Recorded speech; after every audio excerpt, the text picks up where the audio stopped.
sure if you're gonna. Sounds good.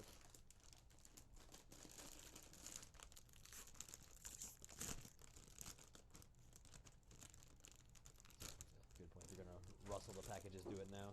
Yeah, that's what I thought. I may have to try one of these double chocolate covered, dark chocolate covered mint pretzels, mini pretzels. Okay. Yep.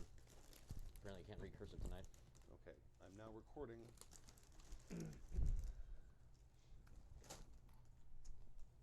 Go back to page 1. Reset. Do it again. I'm in Max. You are listening to Happy Jack's RPG podcast. I'm in Max.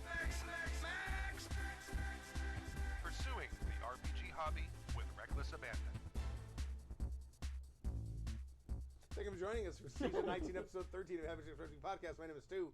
Nick. Edward. Heard a joke about a pizza. Never mind, too cheesy. Proby Tim. 2 new guys. Hi. We just did like 30 minutes of the show, and I realized that our lag was terrible, so my backup recordings were gone, and I forgot to hit the record button on the machine, so we had no recording of any of it. Hi. Nobody's nerfing. Hi there. We're gonna go Live through this real fast for those watching live. Do you want to do the blurbs again, or no? Or the brief "Who are we?" for people You know where to email us? happyjacksrpg@gmail.com. That's the most important one. Find us on Twitter, happyjacksrpg. All the things. Watch live, happyjacksrpg/Twitch, or live. In this episode, Neil writes in about harsh realities of gritty games, and from Canada sends thoughts on pre-rolling perceptions and the 1983 World Scout Jamboree. Brad from Mid-Mo asks about minimizing prep in an online game. Harold from St. Louis, which might also be in Mid-Mo, sends us a gaming horror story, and Brian sends a horror story about himself. First email, and they missed everything about Human Centipede. They totally did. We had an awesome Human Centipede conversation. It got great. very meta. We came up with a way to meta the whole franchise. If you see one of us at a con or at fair or anything like that, come and ask us. We'll be happy to catch you all up. No, I'm going to opt out of being asked about Human Centipede. Just saying. The harsh reality of gritty games from Neil. I've been listening to your podcast for a few months and wanted to say thank you for providing entertainment, informative perspectives on role-playing systems, and the inspiration for me to get back into the hobby after several year break.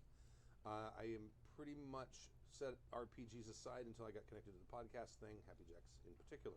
I can't recall the details of how I first got into RPGs, but I started with the Red Box D&D edition when I was in elementary school. I never actually got into a real campaign back then, but collected all the box sets, red, blue, aqua, and black, and a few of the original AD&D books, the true first edition, and enjoyed simply reading through them. It wasn't until high school that I truly started playing, and by then it was AD&D second edition, as well as Cyberpunk, Mechton, and Star Frontiers. This leads me to the issue I'm writing about. I'm currently listening to your taint-filled backlog. I don't know the episode offhand, but it was sometime when the Human Centipede 2 was soon to be released, and that was one of the gags of the show, pun intended. In one of the episodes, you guys talked about what I will paraphrase as realistic versus heroic systems. It was a good discussion, and one that involved fair expectation of death. I would posit, however, that PC death should only occur in the most extreme cases. Let's say your group has been playing for a few months or even years. Each PC is fleshed out with a background, and the campaign has already explored various story threads from those backgrounds. How many of those threads get lost when a PC dies? Certainly there are some that other characters can continue, but in a well-formed PC, a large chunk of story will be lost. It is the succulent fruit of the story arc less valuable than maintaining a system of gritty realism. Likely, the death occurred from the lucky roll of the GM or an unlucky roll from the player. How much has been lost based on one or maybe two rolls? At the height of my group's gaming, most of the players were writing multi-page summaries of each episode, often adding character images from the web using real actor/model images, since no one can draw. There's a hell of a lot of real time investment to be lost in those few tense moments. That being said, there must be some kind of real danger. Your prior discussion got me thinking about the topic, and I think I've settled on death having a place only when a player agrees to it or does something so obviously dumb that death is warranted. In all other cases, what I'm considering now is something other than penalty, some other kind of penalty. An example would be a permanent injury, missing limb, speech impediment, leaky eye, or in a fantasy game, the ritual to resurrect the character requires a permanent stat loss. Just making sure. Yeah, permanent stat loss. I lost my spot. Permanent stat loss from someone else, PC, or a beloved NPC, and or the character. Thank you. Is it something any of the Happy Jacks crew have done as GMs or experience as players? Do you have other ways of penalizing players in lieu of killing them? Well, you kill characters generally. Or when a PC is about to die. Not if you're playing right. How do you as a Blackleaf, how do you as a GM weigh that decision against the loss of all those story threads? I'm planning to start up Savage Worlds game soon, so I'm trying to think this all out now. Ideas, thoughts, stories would be great. Keep up the excellent podcast and take a drink. Neil, Eldrin on the forums. P.S. I live in South OC and would love the opportunity to game with you guys sometime. How do I audition? I don't know.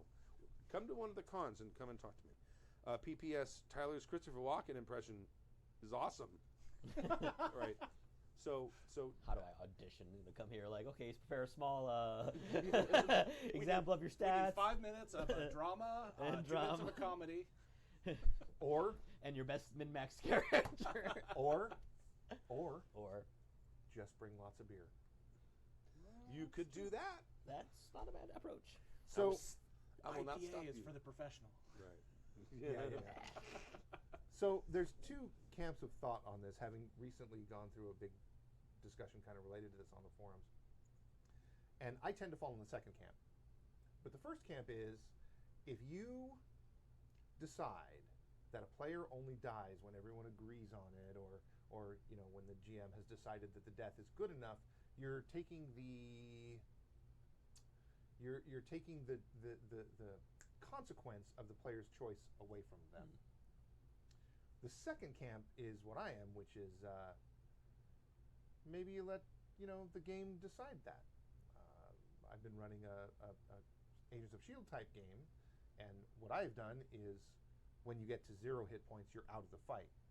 And then if the narrative supports it, you die.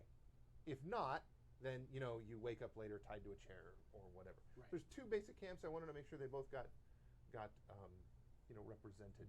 Well, here. I like that. I feel like there's another. It's not really a camp, but I think that it's something that the GM and the player should all talk about before they get started, which is, how are we going to deal with death in the scenario? Are you comfortable with the character dying? Are you comfortable with that happening on a random basis? And even just sort of the story everyone wants to tell. If everyone wants to tell like a Maltese Falcon, a noir story, well, people are going to get knocked out a lot more than shot in the street, like a dog. If people want to play something very heroic, very wushu, no one ever dies. Everyone is flying around and being thrown through brick walls, and that's cool.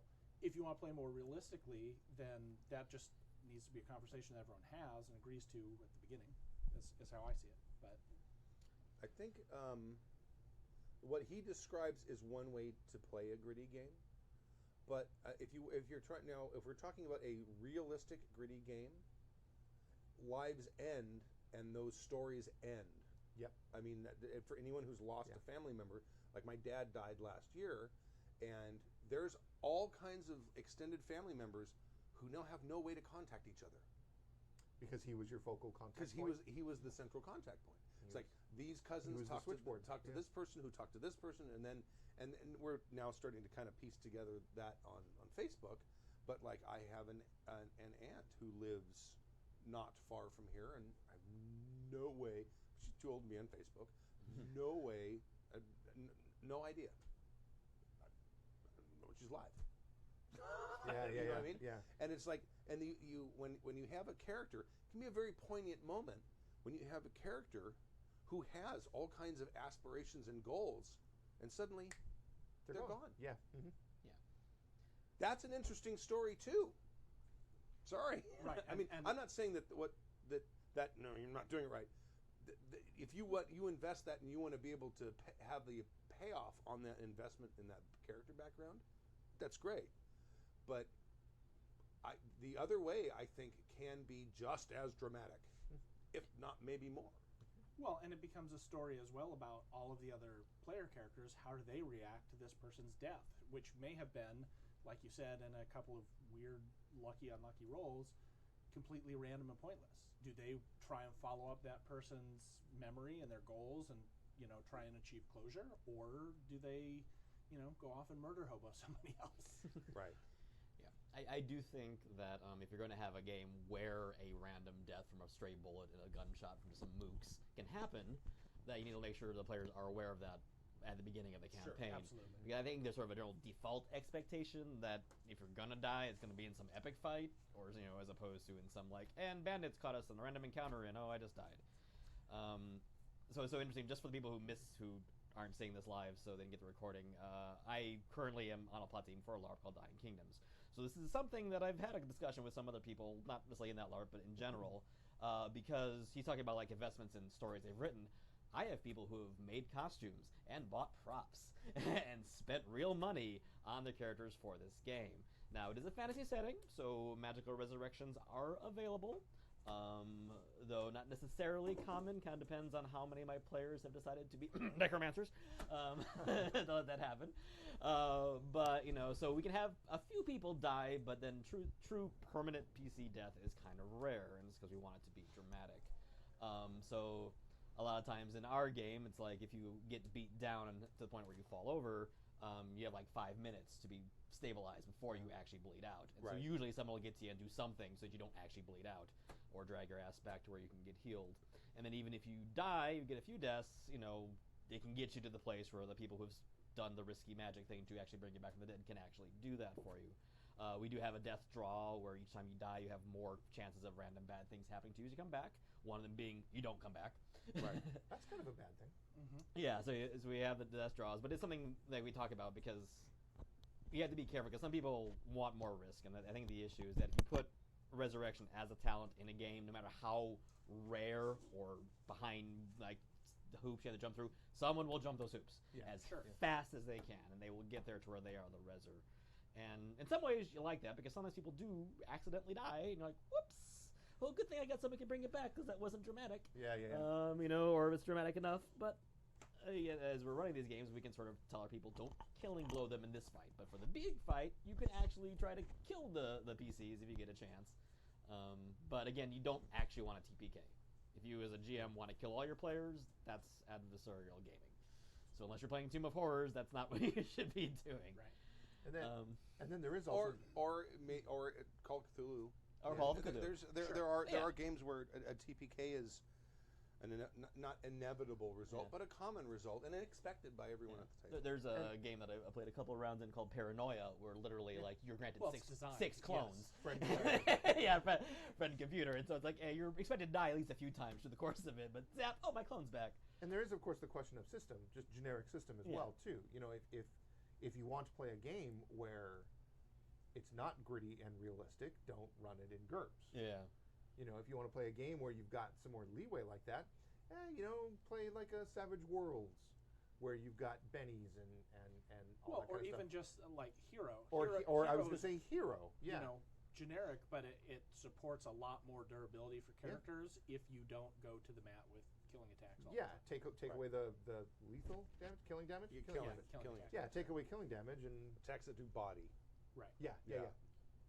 That's what I adapted some concepts from the Hero damage system for Bloodblade or for Moment of Truth, and it really has, but there's dials to it, so you can say, okay, it's going to be scary, or no, this is going to. And I just finished running a pulp sci-fi adventure, and people were getting shot left and right by their ray beams, and those things do mostly the equivalent of a stun. It's called minor wounds rather than serious wounds.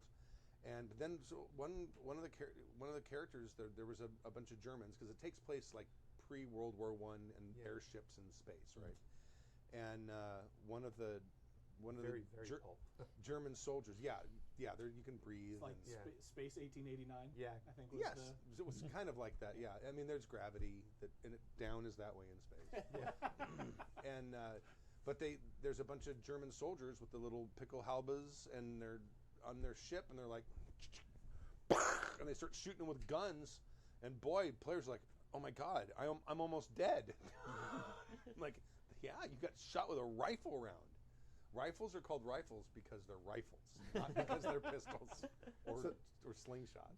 So that means Wisdom. all of the planets rotate on the same plane together. Yes, of course. And you're on the top of a planet, and then you're on the bottom of a planet. We don't talk about how you actually land on the planet. Physics works in the way it's most convenient.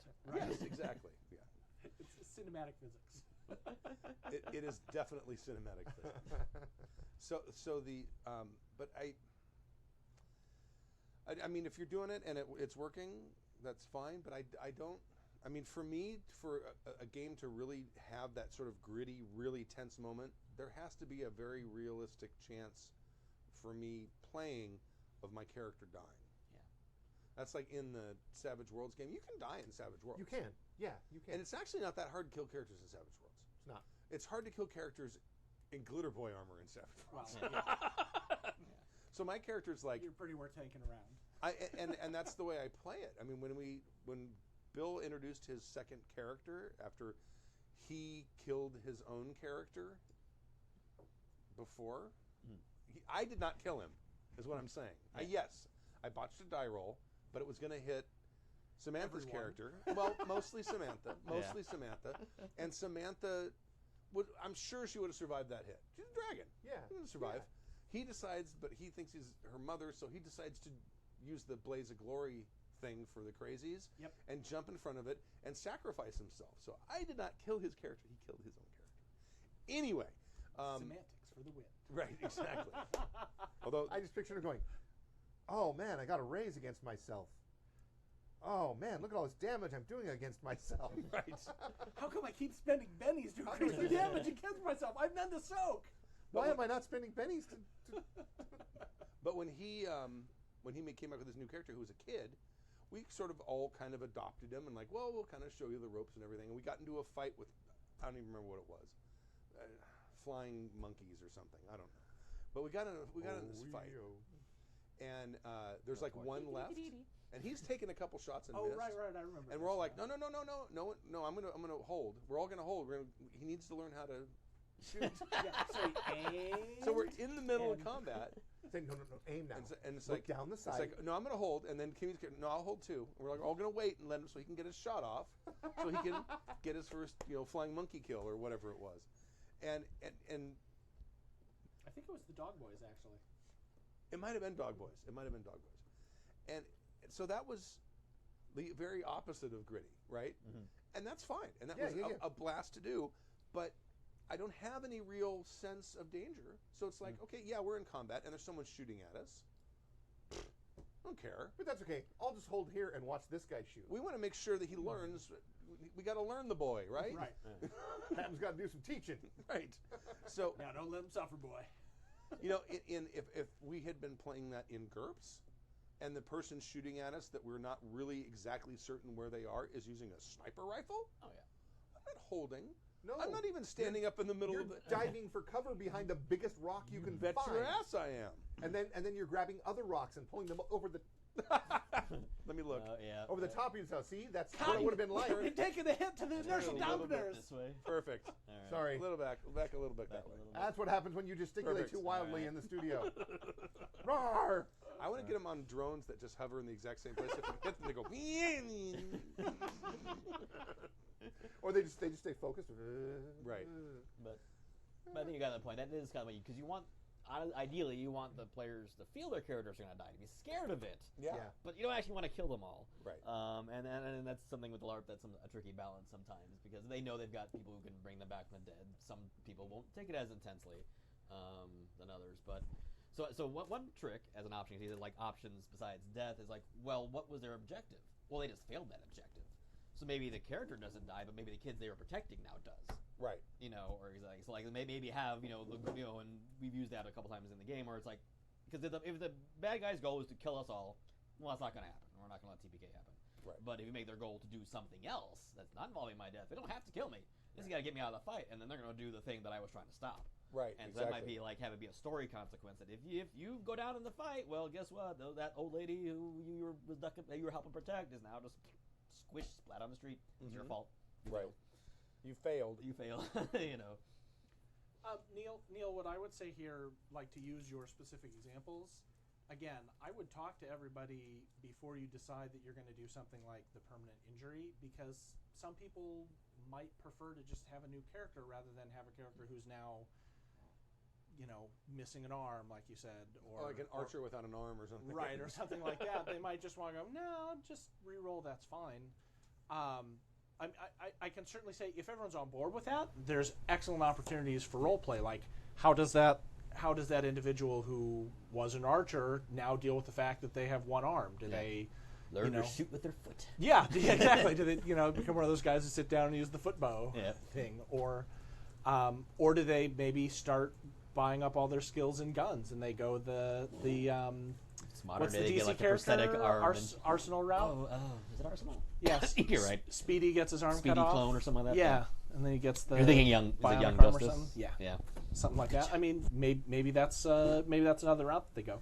But definitely talk to your players ahead of time and let them know what you think should happen, and see if they're on board with that. And if they're not on board with that, well, then figure out a system that everyone's happy with. But yeah, you don't want to. I mean, I've had characters. I don't remember what we were playing, where someone had something happen to a character. It would have been GURPS, where you can lose limbs, and it's like baked into the rules, right? And someone was attacked, and it was like an axe attack to a leg or an arm or something like that. I think it was an arm to disarm someone, and they did like you have to like half your total health, and that limb is automatically severed. So it's like, okay, now I'm missing my right arm. I can no longer hold a sword, and I'm right-handed. So and they ended up retiring the character. It was actually kind of worse than death. Yeah. Oh, yeah. Because that it's like, I just don't want to play the character anymore because now the character can't do what the character did before, and it's just suddenly become incredibly the one thing that he was really good at, he's just not good at it. He's not good at it. Now that could be a very interesting story to tell if you have a player who gets into that sort of kind of tragic, perhaps downward spiral kind of story. But a lot of players will be like, yeah, I like story and all, but I also like to be kind of a badass at something. Yeah. And now I'm not a badass. He retires and buys a bar, like he always was talking about. Well, it's just learn to be the most badass one-armed rifleman ever. Right. Or who knows, maybe if someone finds a silver arm and he starts forging dragon lances. It does remind me of a... Right? No, there you go. Yeah. It does remind me of a set of kung fu movies, which was called The One-Armed Swordsman and The One-Armed Swordsmen, which are reversed. The One-Armed Swordsman only has one, but the One-Armed Swordsman has like 4 dudes who have one arm who are all badass. Chinese kung fu wielding swordsmen. It is hilarious. Is that on Hulu? I will check. I don't know. I just resubscribed to Hulu because I wanted to watch 12 Monkeys. Oh yeah. Without buying it. Yeah. Right. And they have it. They have the full thing. Okay. First 2 seasons on it. Oh my god, it's so good. I'm so behind on shows. I was so shocked. I'm like, wow, this is on Sci-Fi, because Sci-Fi, they can be real hit and miss. They've actually upped their game a lot on a lot of their good stuff. The Expanse is fantastic. Oh my god, The Expanse. And it's divisive, but I actually like The Magicians a lot. I haven't seen it. I've seen the first season of that one. What is it? Is it like a? It's based on a book or a series of books by Lev Grossman. Think of it's an American school of magic for adults, so they're all like college kids. So American Harry Potter in college, right? But it also takes a lot of like a skewed version of like Narnia. Okay. So like there's this alternate land, and it's clearly Narnia with the serial numbers filed off. Right. But it takes a very much more adult look at how people who are sort of dysfunctional would deal with having magic. Oh, okay. And people who are, not great people. Right. Right. Like there's one house that's definitely the party house where they have drinks and are smoking drugs all the time over Right, there, right. like you do at a college Yeah, sometimes. sure, There's that house if you want to get toasted. All right. And that's on Sci-Fi. Yeah. Okay. Yep. I wonder if it's on Hulu. I think the first season's also on Netflix. Oh, is it? Okay. Yeah, I know for sure the first season's on Netflix. The second season's probably coming soon because it just wrapped. Yeah, it was wrapped current, so about a it's month the ago. sci-fi thing. Okay. All right. Did we answer his question? Yes, enough? I think we did. Thank you very much, Eldrin Neil, Dinosaur Neil. I'm going to call him. Probably would have had more time. I will throw out one thing, and again, it's partially because of the LARP stuff. So we get players who like stories, who like, Sure. because half the people want to be actors anyway. If you're coming to a LARP, that's what you get. So the few permanent PC deaths we've had most often has been the PC's choice. Right. Most recently, we had a young half-elf who basically got bound to a demon. She kind of feels like it's her fault that this demon's affecting all her friends. In our game, the only way to truly kill a demon is a pure sacrifice. So she literally sacrificed herself to kill this demon, and the way you do it is that you basically draw the demon into yourself and bind it to your own body, and then your friends have to kill you. Right. Okay. And so we had this great dramatic moment of her choosing to die off, and all the recipes, crying, emotion. That's awesome. So, I mean, and especially. But was that really pure? If she wanted to be remembered as a hero, I don't know. That seems a little vainglorious. she didn't care. She got remembered. Well, yeah, you could say that, but it's very much the person who basically what it was the person who was going to do it. It was like, I am the big armored guy, tough guy who I will sacrifice myself to be the hero. And she's the one who's like, no, it's my fault. I'm gonna go behind his back and make the deal that needs to happen. Carve the runes into my chest so that I can be. That has to be the one that it's done to, which pissed a lot of people off. No, it was supposed to be you. You're the sweet one. Right. It wasn't supposed to be you. Yeah. I could see a bunch of out-of-work actors. Oh, yeah, with all their lift cars parked in the. I give a lot of credit. When you think improv, you usually think comedy and jokes. Some of the best melodramatic improv are Oh, like sure. in I LARP. bet. Oh, yeah. Yeah. I bet. Thoughts on pre-rolling perception and scouting in Canada from N in Canada. Who would like to read? I got it. I got it. New guy. Yeah. Yep, that's right. Jumping in. P.S. Yes, 'tis I, the pre-script guy from Canuckistan. If you're parched, please partake.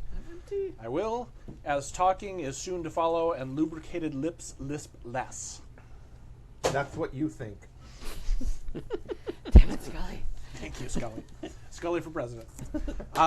Hey, team. NN here from Vancouver, Canada. You were talking about pre-rolling dice for perception. I'm a fan of pre-rolling and have been doing so for a while.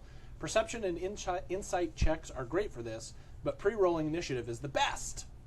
Sitting at the table, virtual or real, people are always visiting before the game. The GM announces, I'd like everyone to make 3 perception checks and 3 initiative rolls. After giving them a minute to make the rolls, the GM asks each player for their list of 6 numbers. The game starts. There's now no need to give away information to the players by saying, you enter the room, give me a perception check. The narrative flows much better. As you enter the room, Snack feels a light breeze on his left and notices a thin line of floor where the dust doesn't collect. This is obviously out of place. And Snack can choose to do what he wants with this information. If you're more organized than I am, you can even have a note ready to hand anyone that makes the roll, or if several make it, give a note to the highest. Pre-rolled initiatives are even better for narrative flow. Do we want to break this up, or Yeah. Well. just read Yeah. it We all? can a little. Okay. I wish no, I could. I I- wish I could do it in Old World of Darkness, but I don't know what the target number is. Well, You could collect a whole bunch of arrays. Okay, give me your Oh, first yeah. roll of 10 dice. 9, 5, 8. Maybe your second roll of 10. well, 3, okay. If I 9. remember World Darkness correctly, you could just do it with standard difficulty of 6. Yeah. And then basically, then you roll the stealth of the NPC that is hiding from them. Okay. And basically it's do basically a straight It's like a success target- comparison. a tar- like oh. they had the same target number, and they're like, okay, this guy got 3 successes, so the only person who got 3 or more on their perception is this person, and that's Right. the one I could go with. Yeah, but you could probably add their perception and whatever together and make that the target number for the bad guys. You could probably do it as a stealth. static value too, yeah, Yeah. if you want to do that way. Yeah. The just a very short tangent. Sure. Did you look any at all of the new 5th edition Vampire? I downloaded it and I scanned through it, but I have not. Sorry, it's on my face. What? I remember that. you not- Sorry. You went- Well, no, I mean, I'm because I have a fuck ton of 2nd edition books. So when Revise came out, I'm like, I'm not going to rebuy everything. I've got Right. these all, so I kind of stopped buying them in Revise. And I'm You happy that probably Order of didn't Darkness. get into V20 either, did you? Well, I mean, I'm happy it came back. But it's like, but I don't need to buy it. I still have the books. I just Right. got to know the timeline's been advanced and what's changed. Right. Well, they moved the target number. Your target number is now how many Always. successes. Yeah. So that's from Exalted. Oh, it That's is. what they did Okay. in Exalted. Which I think that's Your also target number New is now World, 6 isn't all it, the too? time to roll on the D10, huh? Isn't New World the same way? I've never played New World. Requiem, I think it's still just one success, but I think you add dice or subtract dice from your pool. I think. Yeah. Don't quote me on that. It's been a long time since I read it. Yeah. No, but I say rereading Exalted, and that's actually Exalted's where it's a flat target number, and your difficulty is a success. So standard difficulty is one success, Right. and then more successes. But they also got rid of the ones canceling out successes thing too. Okay. So you only botch if you have no successes and ones left over. Right. Yeah, I haven't actually. I downloaded it. I haven't looked at it yet. I'm still a little. It's very brief. Yeah. It's just enough rules to run the scenario that Yeah, they've yeah. sent because they want to see how well the rules run. Is it still basically Old World Darkness setting? It's changed. Okay. I don't know what's changed, but it's advanced. That's Yeah. what they tend to do, right? Well, yeah, That's what that- they did from old to new. That right? even second edition to Revise, they advanced it because now the apocalypse was that much closer. And so what old to new wasn't. It was a different setting because they basically had the apocalypse happen. Right. Old World Darkness is ending. There's a Right. different setting that's similar. Buy some books. Right. But V20 was supposed to be here's the vampire rules. Settings up to you. There's no meta plot. Yeah. You can just do whatever. Well, you want with it. because I do play Pillars, which is the Rachel Juddis thing, which is the same V20-ish LARP version. And so they sort of said, well, what if the Week of Nightmares and Apocalypse wasn't so grand? Just some bad things happened, but didn't actually end anything, and stuff continued. What would things be being like? So it's kind of the same setting, but past. We thought the apocalypse was happening, but it didn't. Right. Yeah. Which is what every generation thinks. Yeah, This pretty much. the world is going to end this Now, right we're gonna now, end right now. this Tuesday. All right. right. As the only non-vampire player, I'm going to get us back on track here on the Okay. script here. Why don't you be GM? Okay. You be. Oh, We need are we Walt reading? and All right. Tharos. And I'll be Tharos. All right. All right. You're walking through the woods. Walt, a shiver runs up your spine. Let me as you just say hear this is pre-rolling initiatives for better narrative flow. Yes. Yes. And scene. You're walking through the woods. Walt, a shiver runs up your spine as you hear a twig snap in the underbrush on your left, because perception was pre-rolled. And out of the corner of your eye, you catch movement of a furry beast and a glimmer of light off a fang. You're pretty sure it's a dire wolf, and you have the feeling it's not alone. I call out a warning to my party and cast a spell. Smart move. They didn't get the drop on you. As you present your staff, ready to cast your spell, the massive wolf bounds from the bushes and charges directly at you. Tharos, your years of training have honed your reflexes. As the wolf charges forward, what do? Stepping between the wolf and Walt, I drop the tip of my spear and dive it into the beast. Rolls dice. Does a 16 hit? Yes, it does. 8 damage. And the combat continues. I prefer this over the And typical. You went right. That's right. And cut. 8 damage. Acting.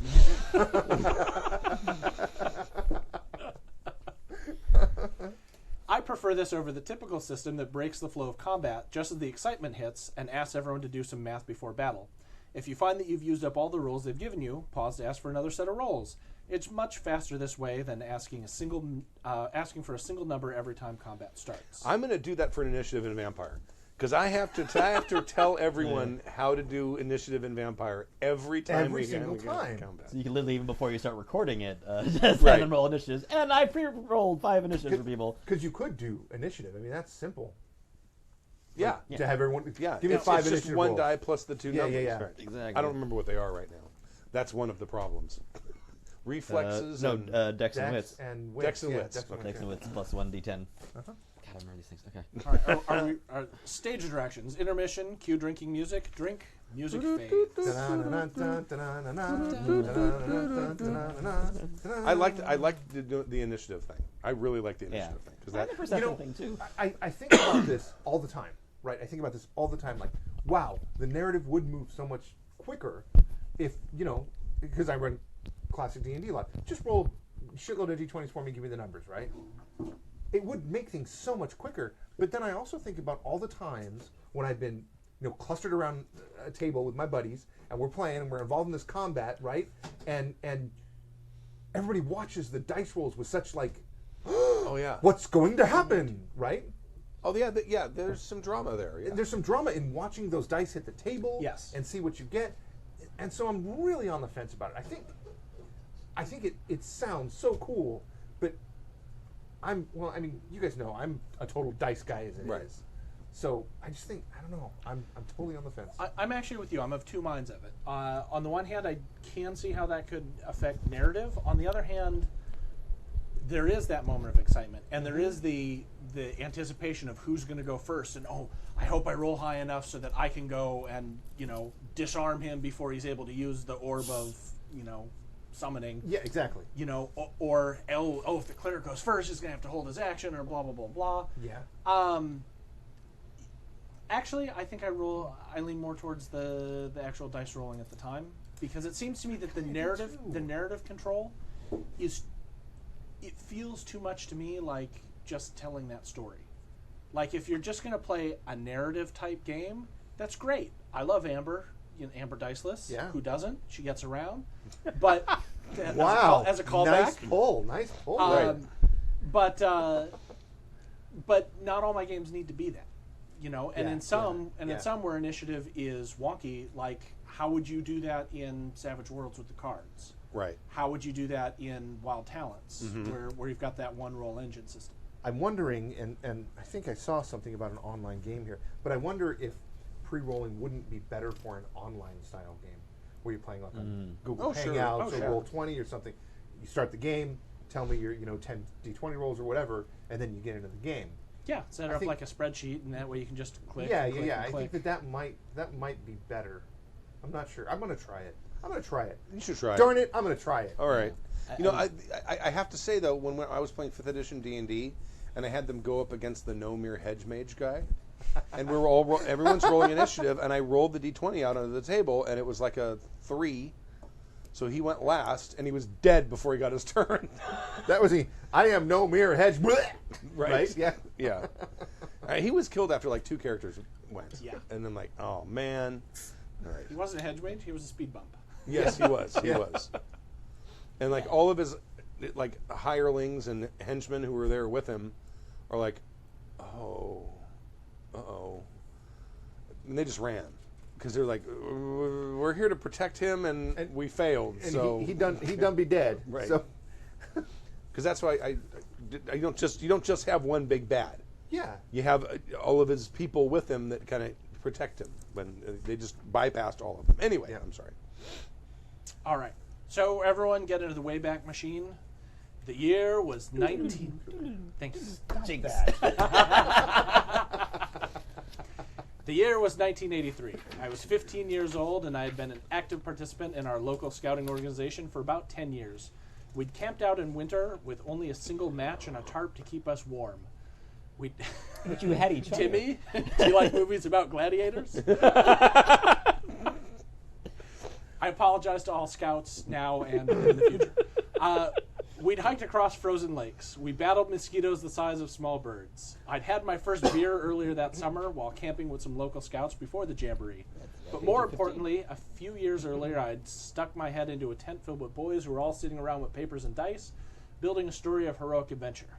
Yes, D&D, ghost stories, and 14,999 other scouts, all gathered in the mountains for fun and adventure. The showers were terrible. The bathrooms had no privacy. We were burned by the sun, snowed on, rained on, and then burned by the sun again. And that was just day one. Oh, what a glorious time it was. Day trip to Banff. Another day at the Calgary Stampede. Songs to sing, stories to tell, and memories made. We gathered our maple syrup and invited as many scouts as we could manage to join us for a pancake breakfast, then surprised them when they found out they were dining with Lord Robert Baden-Powell. Should we know who this is? Yeah. We're all looking at Stu for scout is this knowledge. the Well, king look- of Sweden or whatever? No, it was Lord you- Baden-Powell was the founder of the scouting movement, and this must be a descendant. Okay. Okay. Because, I mean, he died in the Yeah, I was gonna say Scott's been around for 20s. like ever. He died in the teens of the 20s, yeah. He fought in the Boer Wars. That's how old he was. Hey, you don't know. Maybe En's a vampire. Maybe it was the actual Could be. Lord. Dun dun You never know. dun. Twist. Was it nighttime? Wait, he did say he was That's burned right. by the sun. No, Ben no, surprised no, them when he we was found alive they were then. dining He with was Lord alive then. Robert Baden-Powell, which is at night. You dine at night. I Ah. wonder if he never drank Maybe. wine. Try the wine. I still have friends from my old scout troop, as well as some traded badges and languages that I can't read. I don't know what Scouts is like today, but back then it was a great way to introduce a kid to just enough freedom to get into trouble, but not Yep. so much trouble that he couldn't get out of it. I'm glad that other gamers had the fun in such experiences too. I guess that's enough for now. I'm going to listen to the rest of the episode now. Game on, my friends. Ennen from Canada. P.S. It's you, not us. Now, this is actually a second email he sent. So That's I why- just added it as a PS. All right. Hey all, Ennen here again. In episode 1904, so 19 season 19, episode 4. I thought this was proof of my vampire theory here. Uh-huh. 1904. Way back in 1904, when it was first embraced. Well, when they made the wood box for D&D. Yeah, lined in silk and linen. Well, actually, that was the early 1970s. In season 19, episode 4, you mentioned Canadian bacon and blamed us for the stupidity of calling a slice of ham Canadian bacon. Yes, I did. Having been raised in Canada, I can assure you that here in the Great White North, we refer to bacon as bacon and ham as ham with no confusion. I have no idea why our southern neighbors have chosen to give it ham a second name, but as far as I know, the term Canadian bacon is only used in the U.S. of A. Really? Wow. I actually heard that as well. I am verklempt. Yep. Not verklempt, really. Yeah. I'm Can- flummoxed. It's marketing. It's all marketing. Yeah. Canadian bacon is the same meat that we'd use for a pork chop. That means it's lean meat rather than the fatty strips that we fry up and call bacon. It seems that back bacon, a term not widely used in Western Canada, where I'm from, is the same swine flesh that you call Canadian bacon. Here in the western parts of Canada, we just call that ham. Okay. 2 pounds of Good. back bacon We have learned a thing. and a beer in oh, a tree. So We now return you to your regular scheduled program, your partner in creativity, N from Canada. Thank you very 5 much. golden We are tubes. educational. yeah, for those that were confused about the And a Boy Scout side story, he was at the same International Scout Jamboree that I was. Are they talking about that one? Yes, that so was the exact same. That was the one you went to? Yes. Were you in that tent playing D&D? No. Oh. Do you wish you were in that tent playing D&D? Probably. There were no gamers in my contingent that went to the World Jamboree. Because generally what they do is they build troops. They build a troop with a bunch of scouts from different districts because you're going farther away, right? When you do a national one, like the Long Beach Area Council would send a troop of 40 kids to the National Jamboree. I went to one of those too. There we did play all kinds of games. Raid on Iran had just come out. The Steve Jackson games. Yeah. The little micro plastic games, box. Yeah. We played that and other stuff as well. But there were no gamers in. That's the, almost like a war game. Did you guys It have is. suspenders? Is that part of there's your no uniform? there's no miniatures. Did you have little stacks of counters? Of course. And an argument phase. You used We had an argument. Yeah, that phase, yeah. argument you phase. used your patches to slide them across the board. I mean, they're scouts. They probably had their tape measures and everything. And there were some. I don't know if they were They Air Force whittled their brats own or croupier sticks. There you go. they were either Air Force brats or Navy brats who had been joined with our. Were they scouts or just? They were Army Navy? scouts. Okay. They were American Boy Scouts from the Philippines Jeez. because there was a Boy Scout. They were the sons of servicemen who were stationed at. I'm assuming it's a Navy base Yeah. in the Philippines, Isn't it in Manila? probably. Yeah. And so they only had there was 2 or 3 of them. So they joined us, and they were all gamers. So anyway, Very Anyway. cool. that's why that story is there, and that's why I put it on the show Very nice. because I happened to be there. And yes, the bathrooms had no privacy, not even like little short walls. You ever been to Angel Stadium? Not that I recall. You Maybe. pee in a trough. It's like a 12-foot long Yeah, trough. Okay, I'm talking about toilets, Oh. and you're That's camping awkward. for a week, so you're gonna use them. Yeah. That's true. no holding your poop for a week. So it wasn't even like the ones that have walls but no door. There was no walls, Literally just no no door. walls, It was like a nothing. prison. Well, it was like There's a like prison 4 cell. toilets It was sitting right next it was to a each other? it was a tent, and there were They like pit toilets? 8 toilets. Yeah, they're pits. Okay. Yeah, That's why. and literally they built and Pits and cut flags. holes in these things, and 1, 2, 3, 4, So 5, it's like 6, not 7, even 8. separate facilities, just one long board with holes you put your ass Right. on. Whew. You know, I probably would have held my shit a whole week if I was in that. Everyone tried. Everyone No tried. one succeeded. yeah. I can get one out just go squat in the fucking No one woods used for them the day rest of- one, Thursday, but by day 3, Thursday, Friday, everyone's sitting there going, And the thing is, you're screwing yourself over if you wait too long because they got foul. Oh. Because they're not cleaning them out. and there's like They dug a thousands pit, and thousands. they built this substructure, And when and you they're all gonna- leave, they're just going to bury it. and they're going to put a bulldozer and boom, done. Oh, wow. big Oh, old that's- slit that's- trench, yeah. Yeah, That's- I think I that's- just go to shit in the woods. At that point, like, right. I'm going to go make sure there's no poison oak up there. Just That's a bit vital. Right. And there was all kinds of Flies? shenanigans involved with the showers You think? because many scouts. 15,000 boys. Oh no! running around. No! Oh, no. Most nations have co-ed scouting. Oh, no. Oh, no. Okay. So all kinds of shenanigans were happening, mostly with American and Canadian scouts because we weren't co-ed, but there's all the European scouts were, except England, and so there's like, and they would set it. This is now the boys' shower. This is now the girls' shower, and it was a chain link fence around this big area, and there's a bunch of pipes coming across, and there's showers. Well, you're in an area with elevation. So you can go climb up a hill, With your scalp binoculars. Scout binoculars out. and they were routinely trying all kinds of things to move stuff around and do all kinds of things so they could maintain some level of privacy. But Wow. by God, you got, probably half the people there, maybe not a little less than half, maybe a third to 40% of the scouts there are either Americans or Canadians because there's obviously a lot of Canadian Yeah, scouts yeah, because right. And we're right they're next home door. and Right, we're it's right easy to next get door there. and we have a lot of scouts. Yeah. I mean, We're a there's big probably fucking country. back then there was probably as many scouts as there were Canadians. Seriously, I mean, it very well might be because you're talking hundreds of millions versus Yeah. Sure. tens of millions. So yeah, and we wanted. No, I don't say we because I never thought of this Because myself. they were never French. Right? No, there were French ones Oh. too. Yeah, oui. See that oui? Yeah. See what I did there? You get Yeah, that? it was quite. Yes, I did.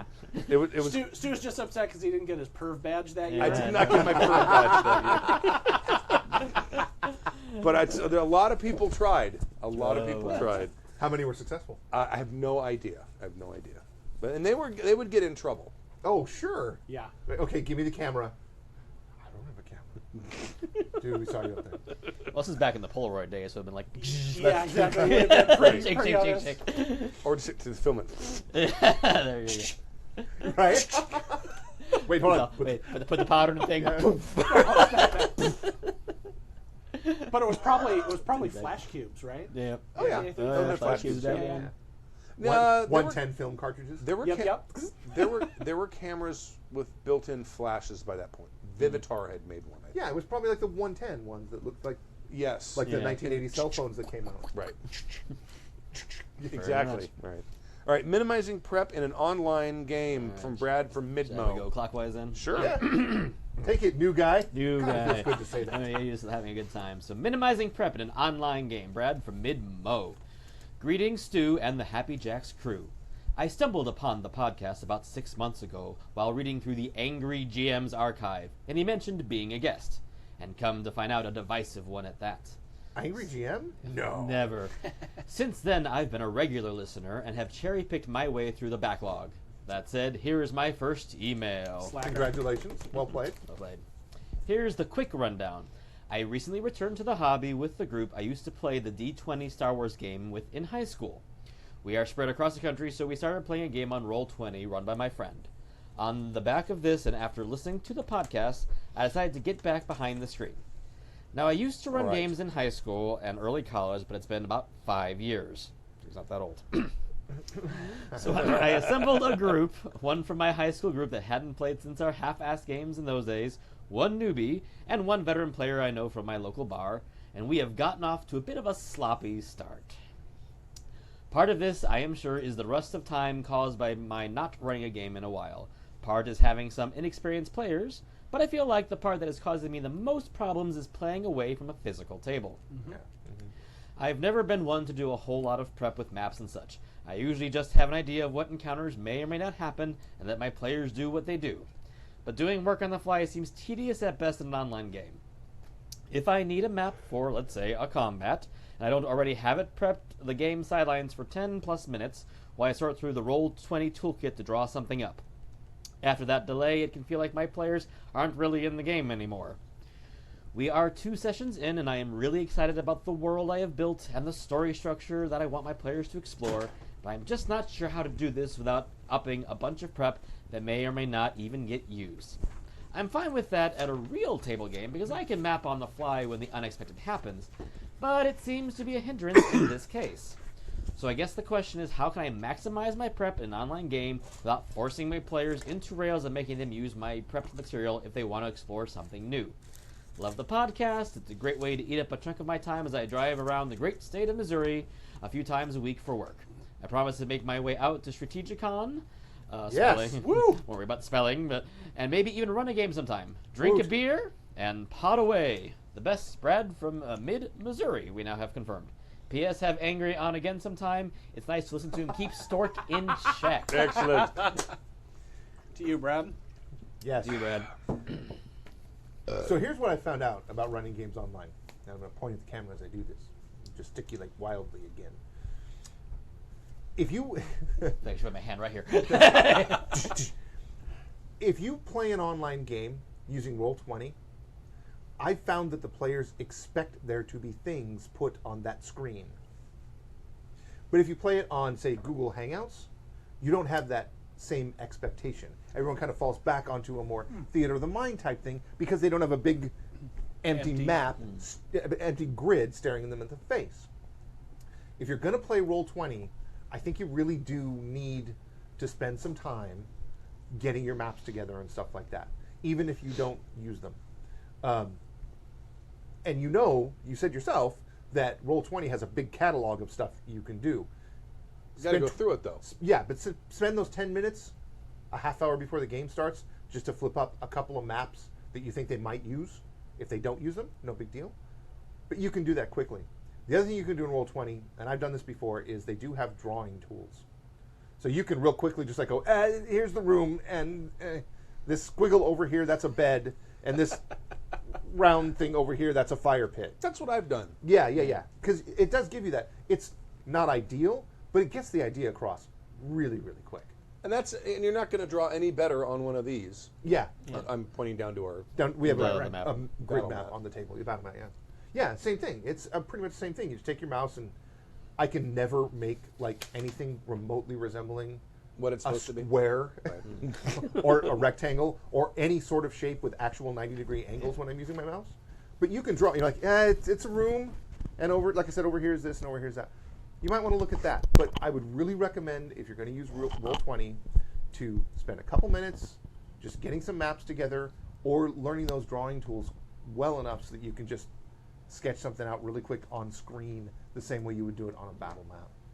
Now, I have to admit, I haven't played anything on Roll20. I've downloaded, get their emails and everything, but I've never jumped into a game. But it seems to me that the best thing that you could do is remember, unless it actually displays like what map you've grabbed, the players don't know what you're going to do. So if you have a bunch of maps that are different sized rooms, and they decide they're not going to go to the Wizard's Tower and instead they're going to explore the sewers, then just grab one of those same maps you were going to use for the tower, drop it in, and say, exactly. hey, look, you found this big room in the sewers and you're being attacked by shit goblins. Like, they don't know that you didn't have that planned ahead of time. Exactly. There's very little difference between a dungeon corridor, a sewer, and a back alley.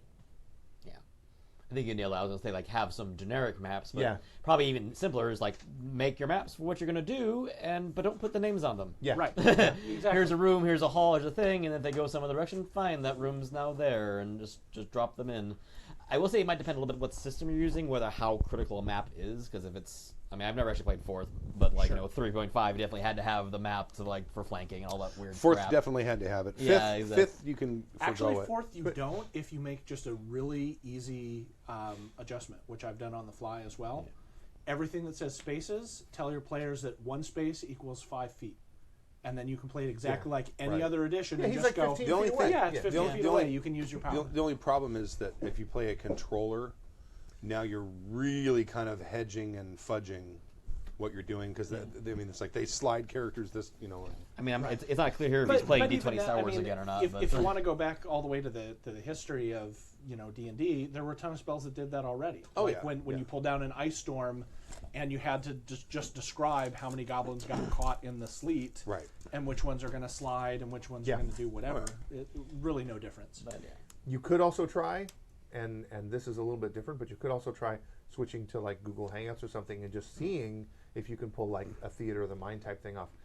I tend to run online that way, and I have been told that sometimes you still do want a map, if for no other reason than just to help illustrate my dude's here, there's an orc here, and there's another orc over here, and then just so that people get the idea. You don't even have to keep playing on that. You can say, okay, here it is. You're here, orcs here, goblins here, go. Now, can you replace an image for your camera on Google Hangouts? You can share your screen. Okay, well you can Yeah, probably, and that's what if I've in a done, yeah. real pinch, you can do something like that. 'Cause Yeah, what I do during the vampire game, during the fight that just started, I sat with a piece of paper and I kind of drew out a little map about that big, and I said, "This is kind of what the situation is like. Yeah. You guys are over here, these guys are over here, and there's guards here." Yeah. I'm like, "Oh, okay, all right." And Yeah. then everyone got it, and we didn't need to. A Yeah. huge map, but you can give like a little telestration. Yeah, exactly. like And X's and that's a bit O's system and- based because some system you can vampires are good for more theater of the mind stuff Yeah, because they're not exactly. that precise. Whereas again, like you get 4th or 3rd where it's a little more like, okay, how many steps can I take? And the grid helps. And which bad guys can I put in this box Yeah. for my spell effect? Exactly. The other thing again is it might be like because we talk about having generic things like a generic hallway or corridor or alley. You could probably theater of the mind that as you Yeah. describe, and only really prep a map if something where you need a map. Because I almost never do maps in the ones I've run. Mind you, I don't run systems where maps are as critical. But in the last table I did run, it's like, okay, you guys are assaulting sort of a little compound. I have no idea how you're going to do it because I definitely one of those things where it's like, I'm going to present the problem. I ain't going to tell you how to solve it. You guys solve it for me. But I say, you know something? I need a map. So I did write a quick little just MS Paint and print up a map. Paint's really good for that. Just to say, where are you guys? You're here. Okay, you're hiding behind that building or kind of thing. There was another game that I read which had a really interesting take on it. It's always been in the back of my mind that I want to try this because I think you could patch this into any game. It might have been Fate, but what it said was you divide things up into zones. Oh yeah. So, like, if you're in a house, your kitchen is one zone, your living room is another zone. In that zone, you can get to anyone in the zone with Right. you. So it doesn't matter if the orc Might is be on the other Fate. side of the kitchen. He's in the same kitchen zone. So yeah, you can just step over to him and attack him real quick. Right.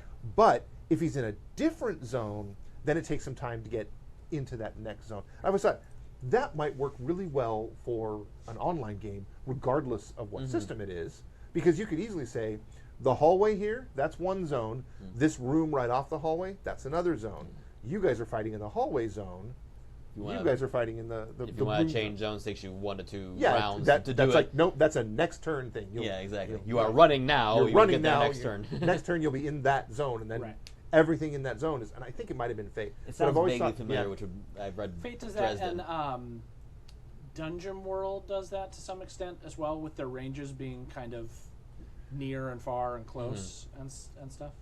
Yeah, Yep, sorry. powers. Again, part of it's what system you're using is going to factor in whether you can get away without maps or not. I haven't actually played a PBOA game except for Spirit 77, where it never came into play. So Dungeon World's what I'm a little more familiar with. I think the I'm just kidding. Edge of the Empire, the FFG Star Wars games, use a similar thing where it's like Yeah. you're in this area, so Yeah. and That's that just- their maps are built that way too. The maps they give you in the Yeah. in the little intro But thing. it's also designed specifically to circumvent that. The entire point is they don't give you specific laid out maps because Exactly. they want people to say, oh, I died behind the computer banks That's true. that no one knew were there until you said, Yeah, that, hey, they're computer if you have a banks. game where you can Because just we're on a set Death it Star, around of course you. there's Of computer course, there's going to be banks. computer banks there, right? That, yeah, that's actually a really good point. You can't have a to fix the map if it's like I'm going to spend a fate point and suddenly there's a Right, a something on the wall. gargoyle here that Yeah. has, for me to swing off of. But yeah, I've always wanted to try something. I think that would work really well in an online game, especially if you want to do very theater of the mind. You would be replacing all of the little square, manipulations with this zone thing, because it would be like, well, the orc's 4 squares away and I've only got 3 squares of movement. You're saying, forget that. Yeah. You're in the same zone. You can get to them. It's no problem. Yeah. Right, So, right. All right. Thank you, Brad from Midmo. Thank you, Brad. Thank you, Brad. Con game horror story from Harold in St. Louis. I think this is my turn. Go. Yep. Dear, oh my God. Say it. Say it. I think this is probably the best one I've seen so far. Well, I liked this band when I was 12. On my Twitch TV. Dear Stewie Lewis and the Douches. I want a new game. Bum, bum, ba-da-da. Bum, bum, ba-dun-dun-dun. See, I went right to Power of Love. It's Yeah, the power of a die. Yeah. Do, do, do, do, do. All right. Go ahead. I started listening with season 18, so I have no idea why everyone calls you folks douchebags. Awesome. But who am I to challenge tradition? Because we'll cleanse your palate with vinegary flavor. Right. Go back and listen like the first 5 seasons. I think you'll figure it out. Well, that's because Tappy was on. Did Tappy take the douche with him when he went? You know what? I believe, I know, Love you, don't Tappy. quote me, but both Tappy and Stork claim that they were the first to use the term douchebag on the show to describe someone. We can verify that. I mean, There's a I've recording been of it. It's not through like that there is no backlog. historical I don't want to record. dive through it again. I'm not Just going saying. to go back. That's not the it's not important enough to me to go back I and tell you listen. what, by the next Tomorrow Legion, I will go back and listen to the Okay. first, You the are first a 5 episodes. brave man. wow. Because it shows up really soon, so Right. I'll Okay. hit it. Okay. I hear you like gaming horror stories. Yeah. I'm fortunate that most of my gaming took place with an awesome group of friends. Con games are another story, and one in particular stands out. All right. The game was Ashen Stars, a sci-fi game using the gumshoe system. I chose to play our ship's tactical officer. My character sheet had a variety of skills related to space combat, which sounded really cool. Spoiler, none of those skills were ever used in the course of the game. This made the character really dull to play, but at least I learned something from it. Lesson number 1. For one-shot games, give the character skills they can use. Yes. We've talked about that. If you actually do want to go back into the backlog, we talked about that many times when Many we start times, talking yeah. about making con game Yeah. characters. Yeah. The real horror to this game, however, was the captain. It should have been a warning sign when the player sat down immediately and asked to play the captain. As the game began, it became clear that he would be a problem. He interrupted and talked over the other players constantly. If the GM tried to directly address another player, the captain would even cut off the GM to badger him for information. You might be wondering why we put up with this and didn't tell him to shut his trap. Perhaps his temerity. My glasses messed up. Perhaps his temerity threw us off, or the awkwardness of gaming with strangers cowed us. Lesson number 2. Your gaming time is too precious to let jerks ruin it. I like this Great. deserves a story. Let's repeat that line because that is really good. Lesson number 2. Your gaming time is too precious to let jerks ruin it. Right. It's not an easy lesson to learn as you might think, but it's very important. That's true. Now, our crew had been sent to investigate a space station that had suddenly gone quiet. Uh-oh. We arrived to find it on complete lockdown. According to the station commander, someone tried to get a harmful organism past the filters, which Tribbles. triggered the lockdown. Tribbles. I was like, wait a minute, that's not how you pronounce filters. Coincidentally, They their do long... give us something, Mr. Proby. They give us love. I had to get an obscure reference in there somewhere. Coincidentally, their long-range comms were also down. A normal crew might have boarded at this point to investigate the station. Not us. The captain proceeded to spend the first hour of our 4-hour session trying to solve the mystery at hand from the comfort of our own ship, while the rest of us drummed our fingers. Once we finally went on board, we found that the sensors were triggered by deadly plant creatures that had taken over most of the station and killed a good number of people. And I hate when Bush goes bad. Me too. The security officer and I were actually given something to do. We were sent down to engineering to get the power core cleaned out. This meant combat. The captain, having no combat skills, was content to let us actually do something. The GM had emphasized to us just how deadly these creatures were, so when several charged right at us, we began firing. GM, roll to hit. I miss. Well, roll again. I miss again. So what happens? Security officer, why don't you roll? Lesson 3. Don't ask players to roll if you can't allow them to fail. Don't design scenarios that require success or the story has to stop. Yeah, exactly. Because your randomizers will fail you. So It's just the way it's going to work. Eventually, the party learned that everything that had happened was the result of a gangster attempting to smuggle biological weapons through the station. We found a vial of fake weapon. A vial of fake weapon. We found a vial of fake I've weapon. read this a sentence fake correctly. weapon. It doesn't seem like fake weapons should go in vials. It's a very small weapon. Chemical Biological weapon, I Or suppose. bioweapon. A fake Yeah. bioweapon. Oh, okay. It's I'm a fake. thinking- It's a bioweapon. so, It's a yeah. fake How do I of the fit my bioweapon. AK in a little vial? This is why It's I'm fake still, syphilis. This is why I'm still probing. It's fake syphilis. It's the little cricket. Yeah, that's right. We little dared. We found a vial of fake weapon, and it became clear how we were supposed to end this. Open it in front of the gangster, and his resulting horror would be proof that he knew it was dangerous and thus responsible for smuggling it on board. We tried to talk through said solution, but the captain once again shouted us down and took the lead. He marched us into the gangster's quarters and declared with unfathomable coincidence, "We Or know." confidence. What's that? Or confidence. Or confidence? What did I say? Coincidence. Coincidence. Did I? Yep. I need my glasses checked, man. And declared with shit. Unflappable. Unfathomable. What? And declared with unflappable coincidence. Confidence. Goddamn.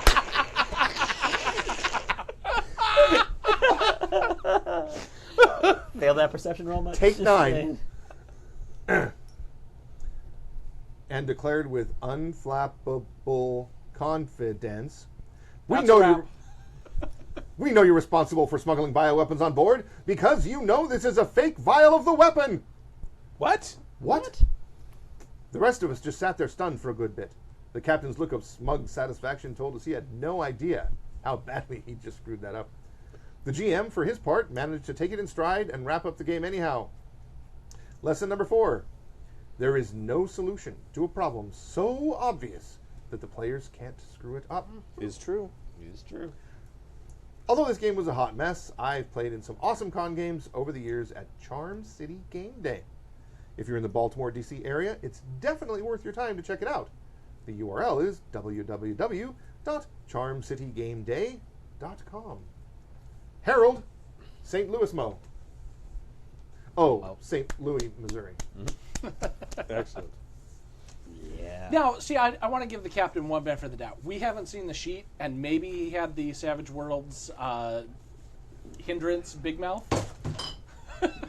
Flawed douchebag. That's it. Yeah, I was going to say that. Yeah. Right. Bring it back around. But yeah, I'm sort of like wondering, like, for a con game where I have the pre-gens, would I actually make a PC the captain? Because I would almost want like something to have happened to the captain, and now the PC's got to figure out who the fuck's in charge because the person who Right. would be telling him stuff is just like, caught the disease or whatever the hell's going on. right. Like all of the captain and all of the commander level people are all dead. Yeah. So you were just left with a bunch of lieutenants who are all the same rank. Jib ran a Savage Worlds Weird Wars Rome game. Mm. I played in it. Gina played in it. A couple of people played in it. And I played a, I don't remember what it's called. It's been a long time. But I was like the son of a noble, and I was in charge of the whole thing. And it was actually awkward for me to be in charge of the other players because I was like, Because they're friends of yours. And well, it's not only that, but it's like I shouldn't be ordering Your character should be able to do what your character wants to do. Your character should Yeah. be able to do Why what your am I- character should do. Why am I robbing you of Yeah. Your of agency. You player feel like Exactly. you're taking away their agency. You and go over choice. there and guard that door. All right, fine. I'll go guard So, the door. now the fact that you felt awkward about it is because you were actually a decent person and care about their enjoyment of the game, which Right, obviously right. this captain did not. and that gets to that question is no, I don't think you should have. Well, you can have one. I think I've seen players do it where they just kind of dumb down that character. Yeah, I dumbed my character down crazy. Yeah, Yeah. because that Yeah. gives you give people orders and then you turn around and they're like, oh yeah, you ordered me to do something stupid again. Let's go ahead and ignore that. What I did was.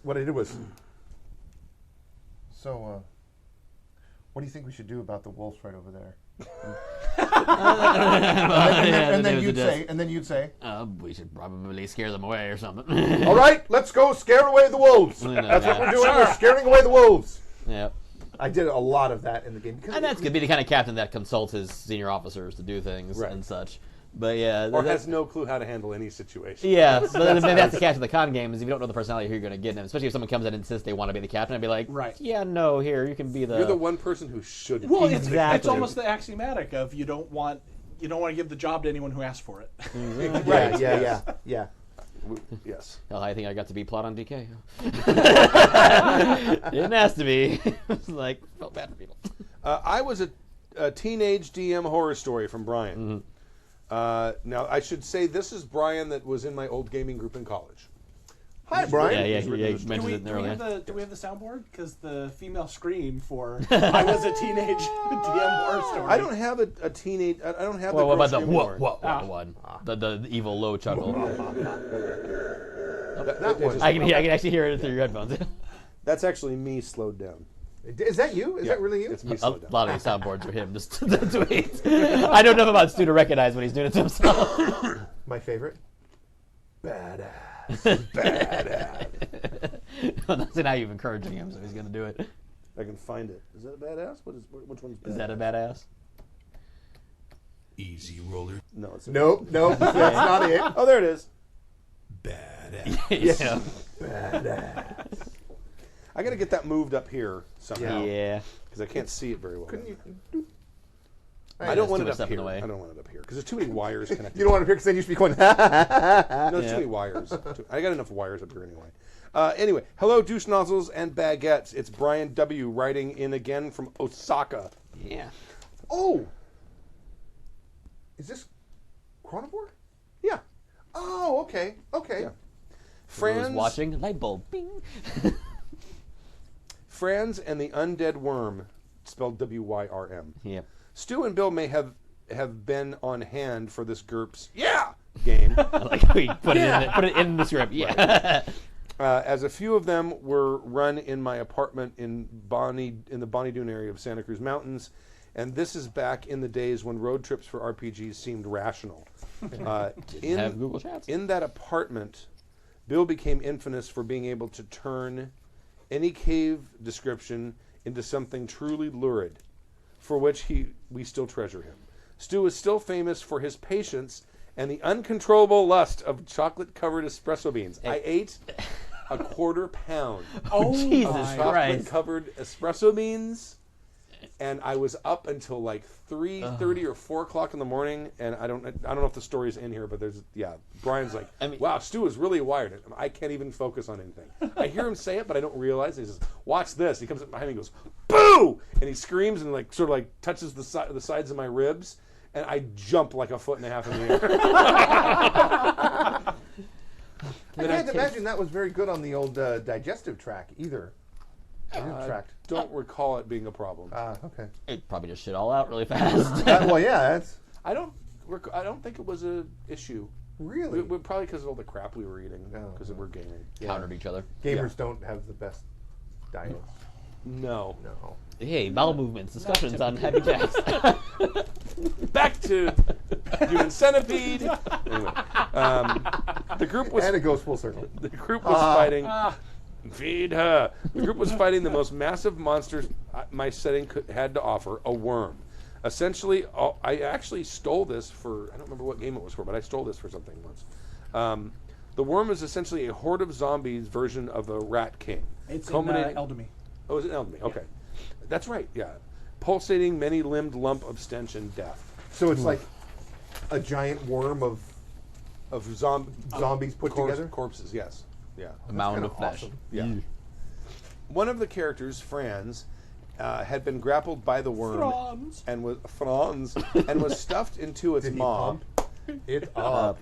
and was in the process of being unwillingly incorporated into the beast. He was able to make occasional rolls versus health to avoid ambient damage and take slurps of fetid air to avoid suffocating, but was unable to make the strength checks needed to wrestle his way through gristle and decaying organs back out of the worm's mouth. In essence, he was unable to take regular action during the duration of the battle. The player was a real champ about it, resisting communication with other players, never whining about being his lack of never whining about being his current lack of agency. I think he's saying in never whining about losing his. or about being in his current. Being in language. his current lack of agency. Oh, yeah, okay, there you go. Now, Franz is an unusual critter, a bad-tempered little person who may or may not have non-human blood, who had previously gained a quirk that he was fascinated with gore and disgusting things. Here, he had been trapped in a viscous, oozing sack of death for about 2 hours of game time. Silently, the player waited. When the worm was finally defeated, Franz was hurt but conscious, and he was able to fight his way out once the worm was no longer animated. As GM, I said, Franz carves his way out from the side and says, "That was awesome!" Franz's player was understandably livid. He noticed the same in-character opportunity and patiently waited for nearly 2 hours to say the line, but then I, as GM, put words into his character's mouth. I'd taken his moment away from him. He'd turned bright red and screamed, "You fucker!" I may have given him some espresso beans. He lobbed something at my head, but the impact may have driven the object type from my memory. I still feel bad about it. The Happy Jacks RPG podcast is surely my favorite podcast. It's fun to listen to you guys chat and revel in excellent games and pretty good beers. If I'm ever able to sit in, I'll bring a couple decent IPAs for the crew to enjoy. Take care. See you on the forums. Brian, P.S. Fuck this P.S. rule. Chronivore and I are going to be playing in Are you? online game. Oh, awesome. Brian's a great player. Great player. Yeah. Yeah, he great GM too. He ran a it was a post-apocalyptic game where we made ourselves as characters. In fact, this fantasy world is a continuation of that beginning. Okay. And we started out as ourselves and woke up, and there had been like all these some sort of bomb test out in the middle of the California desert, and it had repeated over and over again, and basically it caused the dead to rise and obliterated almost everyone. Not almost everyone. And then when we played it, it was like right after the apocalypse, so we're like running around trying to gather weapons and supplies and vehicles and stuff, so we can survive this zombie horde. And then at some point we realize that these bombs have some sort of, or we get into a situation where we can't avoid one of these things. Let's say, let's try to get to the very center of it.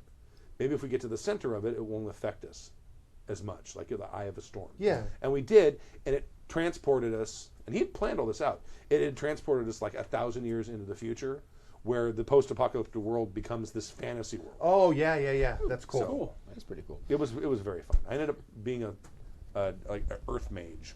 I tried to do a fantasy world like that, oddly enough, in GURPS, like that once before, where it was so far after a post-apocalyptic game that like any bit of like today tech, even though it didn't work, was probably rusted. They were considered relics. Right. And the coolest part was magic was not powered by mana; it was powered by radiation.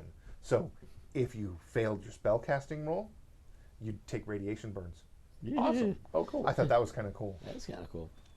Bill had made a character for it because he was not in the original game, and he made a character who carried a giant two-handed mace called Violation, and it was actually a street meter. A stream. Because someone had cut it off at the end, so it's basically that big, like, Right. 3-inch pipe Yeah. with a big lumpy head, and it said violation. Violation. Nice. That's pretty awesome. That's awesome. It was a very fun game. So we'll say it's sort of a very simple thing, but he touches on it like an amateur GM. Don't put words in your players' mouths. exactly. Be careful of situations where you dictate their feelings or their actions. It's Yeah. sort of a common sense rule, but sometimes you need to Yep. say it. You forget sometimes. You get caught up in things. Yeah. Don't. Try not to. Try not to. Everyone knows. All right. Well, thank you, Brian, for the email. And Yay. that's Thank it. you, That's all. Brian. That was it. All 5 emails this time. Five. Is there anything else? We got Strategicon coming up September 1st, 2nd, 3rd, and 4th. Yep. I booked my room. Booked your room. I scheduled the show for Saturday. Okay.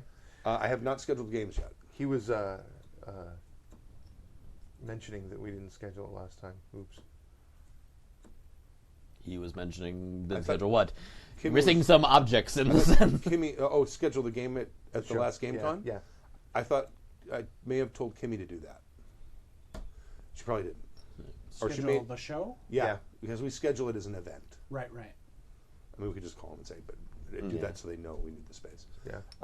So we'll be there. I will be running something. I don't know what yet. I may run a Moment of Truth game, maybe a Blood Blade and Tusk thing, because people seem to be really like that setting. Setting sounds concept, so. awesome. Oh yeah, it's And I was thinking about maybe running another vampire thing, like doing like a 4-person vampire game that Well, that'd has be cool. some sort of like what I did with Rogue One, that have something that may or may not affect what happens further in the game. So, I don't know. We'll see. Do you have anything? You're gonna run anything? I'm gonna run a Swords and Wizardry Dragonlance game. Okay. Cool. okay. Well, you mentioned Strategicon. Dying Kingdoms doesn't go to all the Strategicons, but we will actually be at the September one. Okay. So we do more tabletop days on the Saturday, but Sundays are usually our court game. Yeah. And so we'll have like some cast characters to play if you want to come check it out. I remember hearing, I think it was on the last one of the podcasts where they were talking about how sometimes the LARPs at the Strategicon aren't film fields accessible. And I can sort of see where that's coming from because, like with our game, a lot of the people are playing their characters they've been playing for years in our Right. game. And so it's like, oh, we want people to come try it out, but we'll have cast characters for you, but Right. we want to Well, give it a chance. they're going to have a LARP 101 Yeah, this year, or at this That's true. next con. I think Mike Leader might be doing it. Mhm. I actually know who that is. Yeah. So that's Yep. made for beginners because they don't want people just like you said. Yeah. You've got a whole bunch of people. They all know each other. They know their characters, and there's have all kinds of interactions. And then you bring the new guy in. Yeah, And, exactly. and no one wants to be the prick who's like interrupting stuff that people are expecting to happen. Yeah, even yeah. if that's not what would happen, you just don't want to be that No, guy. it can be intimidating. Well, but it was also I know that praxis like isn't I happening actually because of new guy had that. I actually had that experience where I was at one of the Strategicons. I did sign up for a LARP because a friend of mine was really into it, and they gave me like a cast character. But you feel like I've never done this before. I feel like a real idiot, and then all these people who are so Yeah. into their characters and are like, It I is don't, kinda toss I don't your- really know what I'm doing. I'm supposed to be like this badass dude, but I've got no idea what's going on. Yeah, A cast character's an NPC basically. Yeah, basically. Okay. I mean, because for the court games, you basically will give you a character that pretty much you'll play through most of the game partially because depending on which hotel you're in, a lot of times actually fighting with foam swords is not allowed. So usually for conventions, it's a court game. So for Sooth, there are guards, and you're not allowed to bring your swords unless you're noble enough to have one or have a skill to hide one. Right. And so, but you would try to have so it's a little more. It's for our people who have made more political characters to then be political and do the stuff. Sure. And we of course make cat characters to play in. So if you really want to try what the Buffalo LARP's like, I'd recommend coming to NPC, one of our either day games or camper events. Of which the next one is the weekend of July 7th, 8th, and 9th. Mm-hmm. It's actually up. I believe the campsite's called Black Mountain, but it's kind of out in Idlewild Okay. thing. So it is a little bit of a trek. Yeah, hour and a half, 2 hours. Yeah, I mean, and come to dyingkingdoms.com to check it out. You do need to be able to bring your own tent and stuff. So it is a camping thing. So you need to be ready to camp and bring food and things. But they have running water though. actually, those are things. So that particular site, I'm actually not sure they do, but we're Ooh. actually planning to bring a water truck up, like a tank, Oh. for that reason. Because most of the sites we use are the more luxurious ones where there's actual showers and flushing bathrooms. But Right. one of the problems with us being so big, some of the group sites can't hold us. Like there's a cap, and we exceed it. And Right. so we're trying to look for other options How- out there. How do you do knives or small blades? Because it seems like even if you make a boffer weapon that's short, it's still gonna hurt. Very pointy and still gonna hurt because it doesn't have a lot of that flex. So the boffer weapon. So yeah, it's a different thing. So I think one of the things like for stabbing isn't allowed unless the weapon is thrust safe. So like for a dagger, unless you've got like about 3 or 4 inches of just foam that collapses, you really can't stab it. You just have to hit more like this. And we have like a minimum length of at least 12 inches on the blade. There are throwing knives which basically have no core at all. It's just foam, so you kind of fling it, but they're floppy and they're not going to hurt you as much. I mean, there are certain. Yeah. Well, I mean, here's the thing. I mean, you're not throwing him hard. I mean, you can get hurt, but you know, Watch the eye. Watch the eye. Yeah, but I mean, most people's swords aren't what I would call thrust safe, so you can't actually do a fencing move and thrust right in. But you can get one where if it's got enough foam on the end to squish down enough, then you can be a little more fencing style. That's kind of the safety check, and we have NPC weapons. So if you want to check it out in like a camp, a camper is a good way to come. You don't have to come for the whole camp or two. You can just come out on Saturday if you want to make the trek up. And that if you play that, means you'll be the monsters we fight. You might be like characters in the village they're going to be defending. You know, we might toss a roll or two. Maybe we'll give you a bigger roll. Maybe you're playing a number of small rolls. But especially just being the beasties, that's a great way to test out. Am I cool with playing a game where I'm going to be hitting people with foam rods and people are going to be hitting me with the foam rods? Right. You know, and being an NPC is an easy way to do it. With you don't need a costume. We'll give you some. Just bring black clothes like stage crew and have things to throw on you, some basic stuff, and you can try it out. And your job, if you're the wolf that's going to go in there, is go in there and die. All right, respawn. Go in there and die again. And the fights is just I'm supposed to go there and give them a good fight. Right. That's so cool. It's a good way to check it out. Excellent. And we're one of many LARPs in Southern California because, yes, we have a plethora of people who have theater experience and love playing these things. Yeah. And a lot of Lyft drivers, too. Drivers, too, yeah. It's funny because I went and had a colonoscopy, which is exciting. When you turn 50, you get to do that.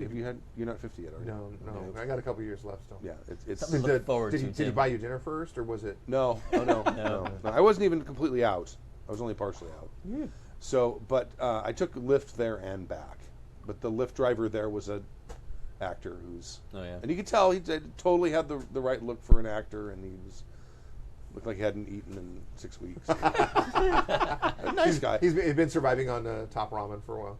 Yeah, and parched from all the but on the way back, this is the first time I've had a Lyft driver that was a woman. Really? That's pretty rare if you think about it, especially.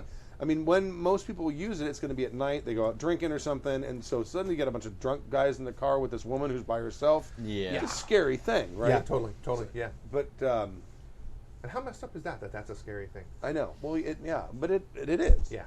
But she basically doesn't do like after a certain time at night, because that's when all the drunk people come out. And then and she said the thing that I've always found true, which is, if you're the one sober person in a group of drunk people are really annoying. Oh, they are. Oh, my God. They really are. She was very funny.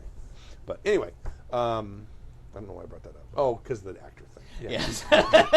I've had 4 or 5. I've only taken Lyft maybe 6 times total, and I think 4 of them have been actors. It's the new waiter. Yeah. At least here. Yeah. Right. Well, yeah. I mean, not knowing people who actually are SAG actors, I mean, they spend a lot of their times not actually on set trying to get jobs. So they're at home networking, going online, doing their resumes and all that fun stuff. So yeah, they're available to go lifting. It's that's a tough thing to get into, because there's a lot of people who want to do it. Yeah. And people are coming from all over the world to do it here. Yep. All right. Yep. That's why I'm a computer programmer. Yes, I have a No, in high school I was a big theater guy, and I thought I'm going to do theater. I will be an actor for all of my life. And then I was like, wait a minute here.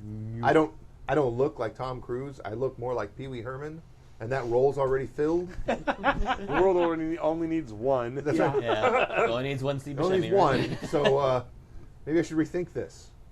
Right. Computer programmer said. All right. Should I call it? It Sounds good.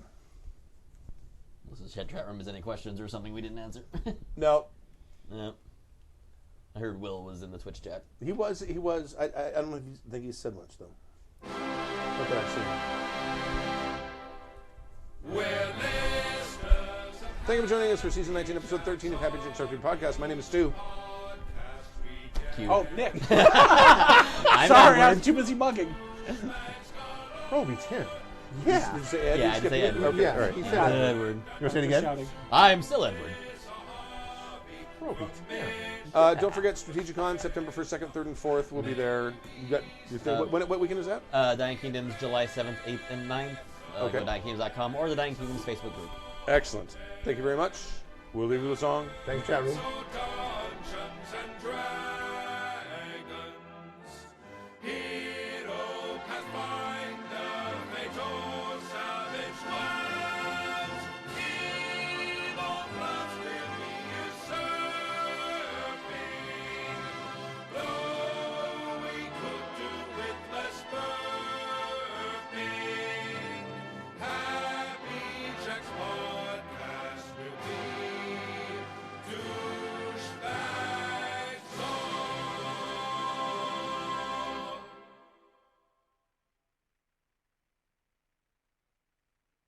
The preceding program has been a presentation of the Angry Folk Media Empire.